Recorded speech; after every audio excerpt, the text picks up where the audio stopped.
একটা দল ঘোষণার খবর দিয়েও যে ইন্টারনেট জ্যাম করে দেয়া যায় তার একটা মোক্ষম উদাহরণ সেট করতে ৭০০ সাংবাদিক নিয়ে প্রেস ব্রিফিং করবেন কার্লো আনচেলত্তি।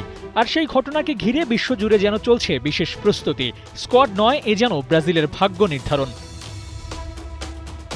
৫৫ জনের প্রাথমিক স্কোয়াড ব্রাজিল জানিয়ে দিয়েছে এবার আসছে ফাইনাল 26। তবে আলোচনার কেন্দ্রবিন্দুতে নেইমার জুনিয়র। নেইমি বিশ্বকাপে আছেন কিনা সেটা জানতেই ব্রাজিলের বিশ্বকাপের স্কোয়াড দেখতে মুখিয়ে থাকবে সমর্থকেরা।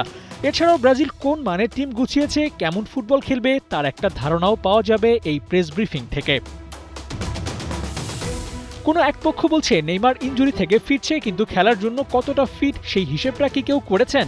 আরেক পক্ষ চায় নেইমার খেলুক তার শেষ বিশ্বকাপ, কারণ ও দলে থাকলে ভিনিসিয়াস রাফিনিয়াদের অ্যাটাকিং লাইন আপটা হবে আরও শক্তিশালী। তবে এখানেই বেঁধেছে ঝামেলা। গেল ৩ বছরে নেইমার দলে না থাকায় ওর পজিশনে একাধিক প্লেয়ার খেলেছে, তাই নেইমারকে জায়গা করে দিতে এক পজিশনে দুজনে স্কোয়াডে রাখতে হবে, নয়তো আবার রেগুলার কাউকে বাদ দিতে হবে। আর এটা নিয়েই চলছে দোলাচল। তবে নামটা নেইমার বলে আনচেলত্তিকে দল সাজানোয় একটু বেশি সময় দিতে হচ্ছে।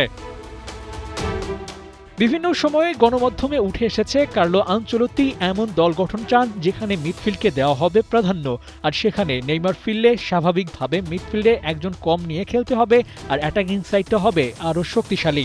এখন বলটা আনচেলত্তির কোর্টে, সে অ্যাটাকিং সাইড শক্তিশালী করবেন নাকি মিডফিল্ডকে করবেন আরও স্ট্রং। নেইমারের বাইরে আনচেলত্তিকে বিবেচনায় রাখতে হচ্ছে ৪১ বছর বয়সী ডিফেন্ডার থিয়াগো সিলভাকে। তাকে প্রাথমিক স্কোয়াডে রেখেই চমক দেখিয়েছিলেন তিনি, কিন্তু আগের বিশ্বকাপে সিলভার দায়িত্ববোধ তাকে নিয়ে বিশেষভাবে ভাবতে হচ্ছে। ওদিকে আবার এডার মিলিতাওয়ের ইনজুরি সেলেসাওর ডিফেন্স নিয়ে নতুন করে ভাবতে বাধ্য হচ্ছে হেড কোচ। সেই সাথে ফুল অ্যান্ড ফাইনাল গোলকিপার কে হবেন সেটাও আছে আগ্রহের তুঙ্গে। সেই সাথে ব্রাজিলের দল ঘোষণার আলোচনায় খোদ আনচেলত্তিও আছেন, কারণ ইতালিয়ান এই কোচ ক্লাব ফুটবল ছেড়ে এসে ব্রাজিলের দায়িত্ব নিয়েছেন। সিবিএফ তার কাছে চায় একটাই জিনিস, হেক্সা। আর ডন কার্লো দায়িত্ব নেওয়ার পর এটাই ব্রাজিলের প্রথম বিশ্বকাপ। আবু নাঈম, ৭১।